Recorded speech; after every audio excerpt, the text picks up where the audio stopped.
Hi everyone, let's read the question. The question is, a mother is 5 times as old as her daughter. ठीक है. 5 years later, the mother will be 3 times as old as her daughter. Find the sum of their present age in years. तो आपको ना दोनों की as बतानी है. ये कहानी दे रखी है, तो पहले जो पूछा है उसको एक्स और वाई मानते हैं. ये तो भैया पता है आपको. तो एक काम करो, let present age of mother is equal to x years and present age of daughter is equal to y years. ठीक है. अब क्वेश्चन में दो कहानी गिवन है, दो स्टोरी गिवन है. पहली स्टोरी ये रही, क्या है? अब mother is 5 times age old age her daughter. मतलब मदर की जो एज है x, वो 5 टाइम्स है, मतलब 5 गुना है अपनी बेटी के. यानी x is equal to 5y, यानी x minus 5y is equal to 0. This is equation number 1. ठीक है. दूसरी कहानी ये है, 5 साल के बाद जो मदर है वो 3 गुना हो जाएगी अपनी बेटी की एज के. तो यहां पर देखो, 5 साल के बाद आफ्टर 5 years, आफ्टर 5 years. पहले देखते हैं आफ्टर 5 years क्या क्या कहानी होगी. मदर्स एज कितनी हो जाएगी? अभी है x, 5 साल के बाद x प्लस 5. डॉटर्स एज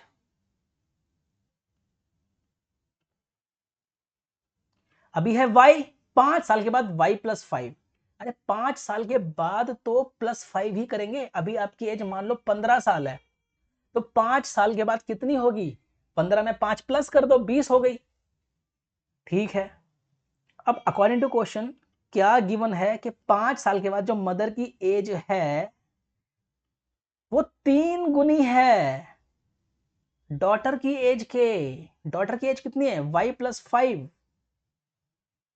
समझे? तो यहां से इक्वेशन बन जाएगी x plus 5 is equal to 3y plus 15.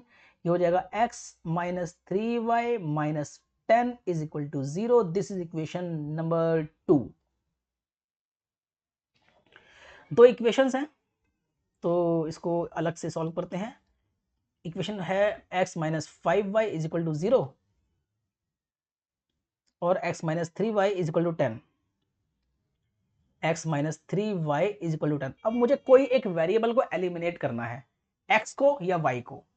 जिसको भी एलिमिनेट करना है उसके कॉफिशिएंट को इक्वल करना है दोनों में. तो यहां पर x का कॉफिशिएंट दोनों में कितना कितना है? 1 और 1 है. तो मैं x को एलिमिनेट आसानी से कर सकता हूं. यहां पर x का कॉफिशिएंट कितना है? इक्वेशन 1 में 1, यहां पर भी 1 है. तो x को मैं एलिमिनेट बड़े प्यार से कर सकता हूं, सब्ट्रैक्ट कर दूंगा बस, सब्ट्रैक्ट. तो यहाँ पे माइनस आएगा, यहाँ पे प्लस आएगा, यहाँ पर माइनस आएगा. साइन तो उल्टे होते होते हैं. एक्स एक्स गया, यहाँ पर हो गया माइनस 5y प्लस 3y, तो माइनस 2y. 0 माइनस 10 तो माइनस 10. तो y हो गया है 5. y 5 आ गया. इस y की वैल्यू पुट कर दो इक्वेशन 1 में. Put y is equal to 5 in equation 1. तो 1 में मैं पुट करूंगा तो ये हो जाएगा x minus 5 into 5 is equal to 0. तो x हो गया है 25. तो मदर की एज है 25, बेटी की एज है 5. तो 25 और 5 है आंसर. तो ये सब अच्छा. सम पूछा है 30, भाई सम तो होगा 30. तो बी आंसर है उसका. Hope you got this. Thank you very much.